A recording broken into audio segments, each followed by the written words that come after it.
Y si no hay una Suprema Corte que pueda decirle, momento, eso no lo puedes hacer, eso es indebido o esa ley es inconstitucional, pues entonces vamos a suponer que no hubiera una corte independiente y que se dicta una ley inconstitucional, pues si no se puede invalidar la ley, pues se va a quedar y se tiene que cumplir y acatar. Pues eso es una barbaridad, una barbaridad. La Suprema Corte es fundamental en la vida de México, de la democracia, de la división de poderes real. No, los ministros no somos actores políticos, no podemos ni debemos estar saliendo a hacer declaraciones o confrontaciones. Nuestras decisiones son lo que marcan el camino. Pero sin una Suprema Corte independiente, no hay remedio. La Constitución podrá ser un libro bonito, pero no se tiene que acatar. Pero al mismo tiempo, pues hay una agenda del pueblo de México, hay un proyecto de nación. Entonces, y ese también tiene que continuar y no tiene por qué haber preocupaciones, ni de los inversionistas, ni porque nuestro país va a seguir siendo un país cada vez más fuerte. Pero preocupaciones de que se apruebe, o sea... Por eso digo que hay que entender la reforma.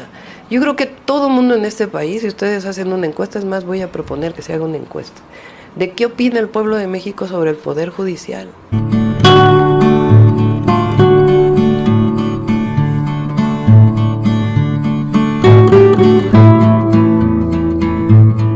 Vamos a ir a la información de último momento porque hoy la derecha ha emprendido una campaña en contra de este gobierno diciendo que se viene el error de septiembre. Porque hay que recordar que los mercados se pusieron nerviosos cuando el presidente anunció que va a reformar a este Poder Judicial podrido. ¿Y por qué se pusieron nerviosos? Porque, amigos y amigas, los extranjeros tienen comprado al Poder Judicial como este señor. Hay que recordar que este señor y otros han protegido como a Salinas Pliego, a Iberdrola, le han tirado reformas al presidente López Obrador donde les ha querido cobrar el porteo, donde se están robando 400,000 millones al año esas empresas extranjeras y empresas mexicanas. Pues el Poder Judicial tiró las reformas. Así es, amigos y amigas, hoy el presidente está tratando de luchar en contra de ese Poder Judicial podrido y hoy lo quieren chantajear y ya sabemos que el presidente no se va a dejar. También vamos a ir a lo que dijo Claudia Sheinbaum sobre el Poder Judicial y también vamos a ir lo que dijo el exministro Arturo Saldívar sobre el mismo tema. Vamos a ir a un video de la señora Amparo Casar. Hay que recordar lo que dijo esa señora, o más bien dicho, está cobrando un seguro, una pensión que no le corresponde, porque el accidente de su esposo, si se podría decir accidente, fue un suicidio, por lo cual no debe de cobrar una pensión y ningún seguro. Y también vamos a ir a otro video, amigos y amigas, donde el presidente López Obrador nos dice por qué hay que reformar al Poder Judicial. Amigos, vamos a empezar por las palabras de la presidenta de México. Entonces, hay una agenda que se planteó previo a la elección que se puso a consideración del pueblo de México, porque la elección no solamente fue la persona, sino es un proyecto de nación por el que votó el pueblo de México. Entonces, como lo planteé ayer, incluso hoy vamos a tener al rato una reunión para ponernos de acuerdo con el equipo del gobierno del presidente Andrés Manuel López Obrador, los diputados, senadores, cómo podría generarse este diálogo, cuál sería la metodología del que hablé ayer y la discusión sobre la reforma al Poder Judicial y otros temas que están en la agenda pública.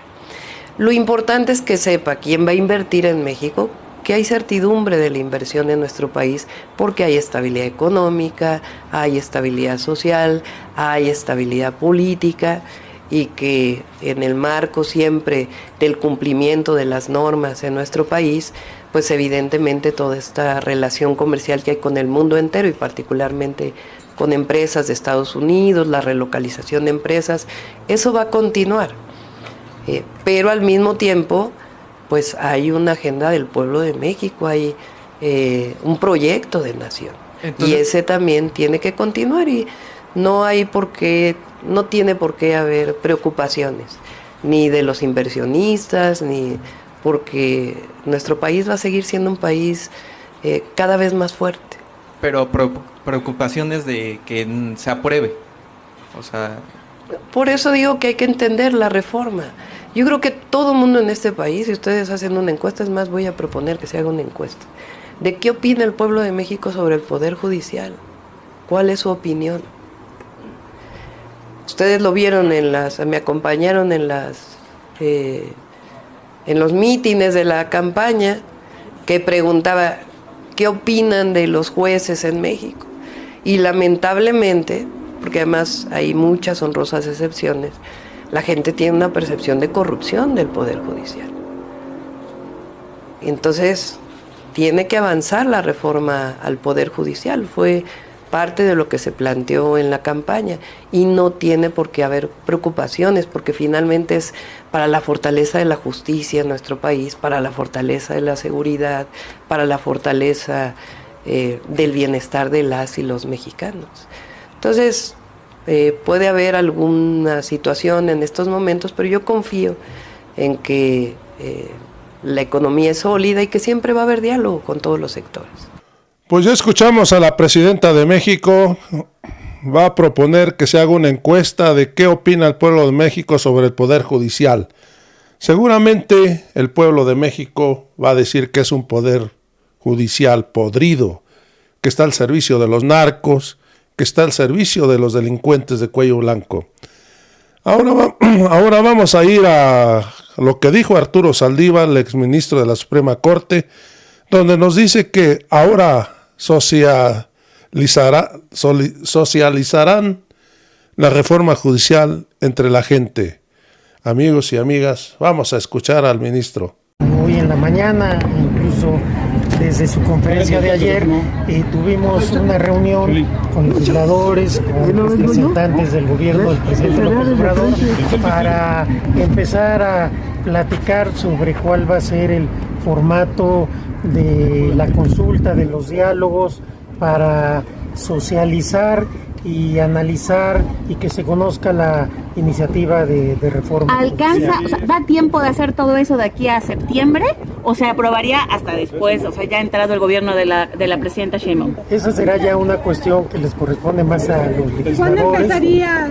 Pero ¿cuál es la intención ahorita, la agenda con la que van a trabajar? La intención es abrir el diálogo, aunque hay que decirlo, nosotros en los diálogos por la transformación en la campaña de la hoy prácticamente presidenta electa, socializamos, abrimos y discutimos este tema con mucha intensidad. También en el Congreso ya se había llevado un foro por el diputado Mier para discutir la reforma judicial. Entonces, digamos, es algo que ya se ha discutido. Me parece que el pueblo de México votó contundentemente por esta reforma, pero no obstante, la intención de apertura de la presidenta electa es que se discuta, que se conozca, que se dialogue y que se ajuste lo que se tenga que ajustar. ¿Se mantiene el voto por elección popular de los ministros y demás, ministro? Precisamente todo eso es pues lo que va a empezar a platicarse. Nosotros tenemos una propuesta, esa propuesta es la iniciativa del presidente y a partir de ahí pues discutiremos. ¿A partir de ya se comienza a discutir? Eso lo anunciarán seguramente los legisladores, que es a quienes les toca llevar. ¿Y ahorita qué les dijeron los legisladores que estuvieron por aquí? Yo creo que les toca a ellos decir lo que dijeron. ¿Están dispuestos a modificar la iniciativa del presidente? Yo creo que eso habría que preguntárselo a los legisladores. Yo no soy legislador, lo único. ¿Pero cuál fue su consejo? Porque no, yo no di consejo, simplemente. Pero asesora a la doctora en esta materia, pero ¿no? Empezamos un proceso de diálogo, eso es lo que les puedo decir. Y hay que ver cómo se va desarrollando. Es un diálogo serio, es un diálogo abierto, será un diálogo honesto y con mucha apertura. Gracias. ¿Se habló sobre la consulta? ¿Mande? ¿Se habló sobre la consulta? Sí, que justamente lo que platicamos es cómo se van a llevar a cabo los foros y las discusiones de esta consulta de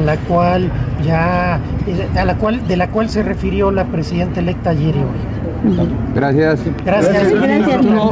podrías hablar para hacer una cita. Soy amigo incluso de Lupita, Sí, tu sí, hermana. sí. Ojalá y me pudieras llamar. ¿Hay algún sector, la barra de abogados, los trabajadores, con quien iniciar este proceso de diálogo? Eso les tocará ya anunciarlo a los legisladores oportunamente. Muchas gracias. Ahora vamos a escuchar al ministro Luis María Aguilar, donde dice o habla del aterrador Plan C, que es el Poder Judicial. Lo que no aclara que el aterrador Plan C es para la Suprema Corte de Justicia de la Nación. Amigos y amigas, vamos a escuchar a este señor, uno de los principales corruptos del Poder Judicial. Vamos a escucharlo. Fundamental. Si no hay Suprema Corte independiente que haga respetar la Constitución y por lo tanto los derechos humanos, porque eso es finalmente lo importante, esto está acabado. Entraríamos en una etapa de autoritarismo irremediable, porque sería una sola persona la que decidiera todo. No importa que la Constitución diga una cosa o que la ley diga otra cosa. Se hace lo que yo diga y se acabó eso. Y si no hay una Suprema Corte que pueda decirle, momento, eso no lo puedes hacer, eso es indebido o esa ley es inconstitucional, pues entonces vamos a suponer que no hubiera una Corte independiente y que se dicta una ley inconstitucional, pues si no se puede invalidar la ley, pues se va a quedar y se tiene que cumplir y acatar. Pues eso es una barbaridad, una barbaridad. La Suprema Corte es fundamental en la vida de México, de la democracia, de la división de poderes real. No, los ministros no somos actores políticos, no podemos ni debemos estar saliendo a hacer declaraciones o confrontaciones. Nuestras decisiones son lo que marcan el camino. Pero sin una Suprema Corte independiente, no hay remedio. La Constitución podrá ser un libro bonito, pero no se tiene que acatar. Una Suprema Corte independiente. Lo que no explica el señor Luis María Aguilar, que es una Suprema Corte de corruptos, ya que dejan salir a delincuentes, desbloquean cuentas a delincuentes, amparan a delincuentes, protegen a empresarios extranjeros y mexicanos, y el pueblo de México, no hay justicia para ellos. Y no sé por qué dice que quieren desaparecer la Suprema Corte de Justicia. Eso es una gran mentira.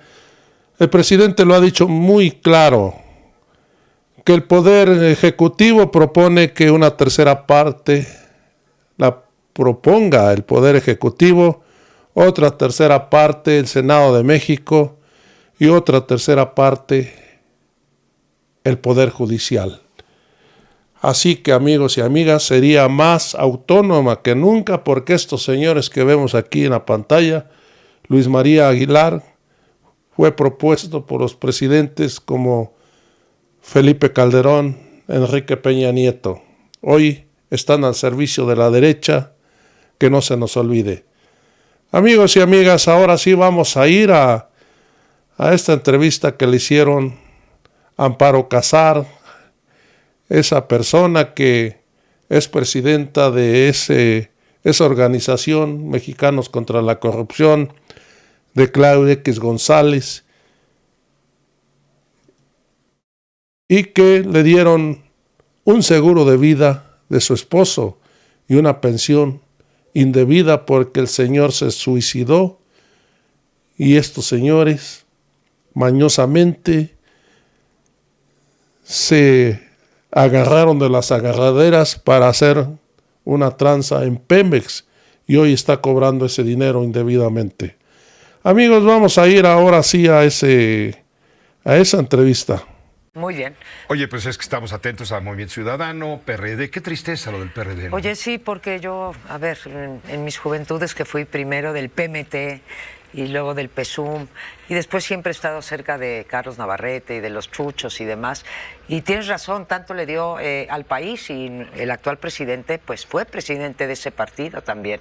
Entonces, a mí sí me da mucha tristeza que desaparezca. Era la izquierda pues la más democrática que hemos conocido, la que rompió con la idea de que la izquierda no era electorera, ¿te acuerdas? Incluso Eberto Castillo, ¿no? Con el PMT, que decía, no, nosotros no participamos en elecciones porque eso es ser electorero.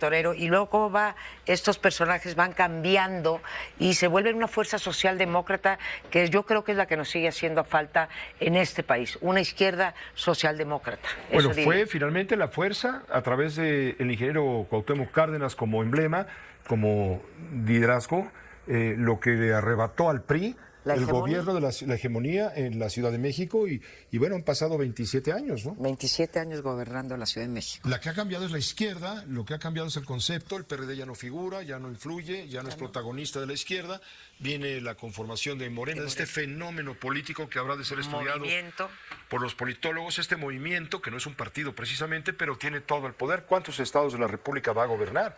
Va a gobernar 23. Bueno, si cuento San Luis, 24. 24 estados, porque el Partido Verde es aliado. Sí, 24 estados de la República. ¿Va a tener mayoría en cuántos congresos? ¿30 y tantos congresos? En 30 congresos locales. Va a tener, ya dijimos, los gobernadores, 24. Menos Guanajuato, ¿no? Y va pues a tener más de 360 diputados. Vamos a ver qué dice el tribunal al final. Y va a tener, pues le van a faltar máximo 4 senadores para tener la mayoría calificada de 68. O sea, Claudia Sheinbaum sí llega como la chica superpoderosa. O sea, realmente llega con más poder incluso que López Obrador, en términos, uno, de la votación que la llevó a la presidencia 53 contra 60.5% de la votación, y después va a llegar con mayoría calificada en la Cámara de Diputados, casi mayoría en la de senadores, y López Obrador llegó al poder con 5 gobernadores, y hoy Claudia Sheinbaum llega al poder con 24 gobernadores. O sea, sí llega con una distribución del poder muy, muy favorable para que realmente pueda hacer y deshacer. ¿Cuál será el ánimo a estas horas de Claudia Sheinbaum frente a la realidad que estamos viviendo? Sí. El otro día leía a Héctor Aguilar también y hablaba del pliego de Mortaja. Sí, el pliego de Mortaja que el rey dejaba a sus herederos las instrucciones precisas de cómo gobernar o cómo mandar en un país. En este caso, creo que Andrés Manuel López Obrador está dejando su pliego de Mortaja a Claudia Sheinbaum, por ejemplo, con el tema de las reformas que seguramente se van a aprobar en la Cámara de Diputados, cuando menos veremos si también en la de senadores, pero tiene los congresos suficientes para cumplir con el requisito de la mitad de la República, de los congresos de la República más uno, ¿no? Mira, aquí sí estamos ahorita iniciando la transición, el que se va, la que llega, ¿sí? Y tienen un periodo que todavía ese no empieza, tienen el periodo de 1 de septiembre al 30 de septiembre, donde la bancada de la coalición Sigamos Haciendo Historia puede obedecer o bien al presidente en funciones o bien a la presidenta electa. Entonces yo creo que en estas 2 semanas, Pepe... ¿Pero no es obedecer a lo mismo? Bueno, te la pongo difícil, pero no es obedecer a lo mismo. Es difícil. A ver, supuestamente sí tienen un mismo proyecto. Hasta este momento hemos visto a una Claudia Sheinbaum en campaña, porque las elecciones pasaron hace apenas 8 o 9 días, en donde respalda, prácticamente sin ninguna fisura, sin ningún doblez, respalda todo el proyecto de López Obrador, incluidas las famosas 18 reformas constitucionales. Yo quiero recordar aquí que te lo volvió a decir el doctor Juan Ramón de la Fuente, en donde decía firmes pero no sumisos, ¿no? O sea, no va a haber sumisión. Sí, vamos por los mismos principios, pero no va a haber sumisión. Y Claudia también me parece con un discurso conciliador. El hecho de que ayer ella haya abierto a la sociedad civil que tanto detestó o tanto sigue detestando el presidente López Obrador, y ella dice, vamos con los expertos, vamos con los colegios de abogados, vamos con las facultades o con las escuelas de derecho, vamos con el propio Poder Judicial. Yo espero que este Parlamento abierto que ella está planteando no sea como los poquísimos que hubo con López Obrador, que fueron, la verdad, una pantomima, nada más por decir.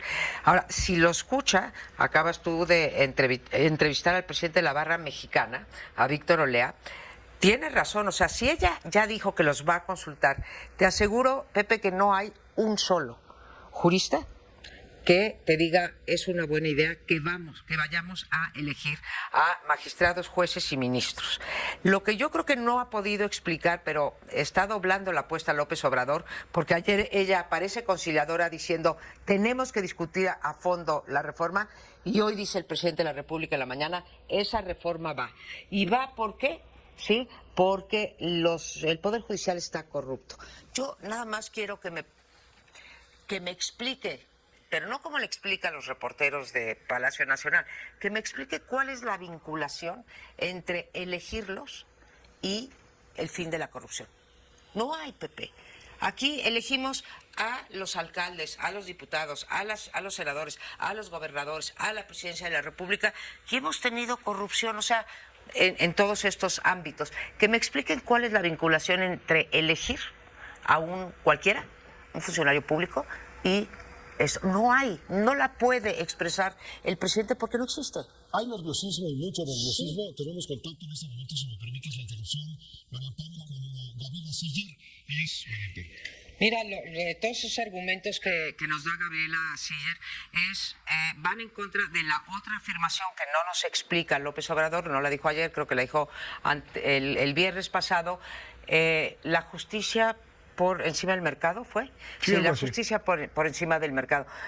Aquí sí hay una relación entre Estado de Derecho y cómo se comporta la moneda y cómo se comporta la inversión. Ahí sí hay una cadena, digamos, causal, ¿no? Donde no la hay es entre corrupción y la reforma en particular que está planteando. Nadie dice otra vez, Pepe, que no nos haga falta una reforma al Poder Judicial. Desde luego que nos hace falta una reforma al Poder Judicial.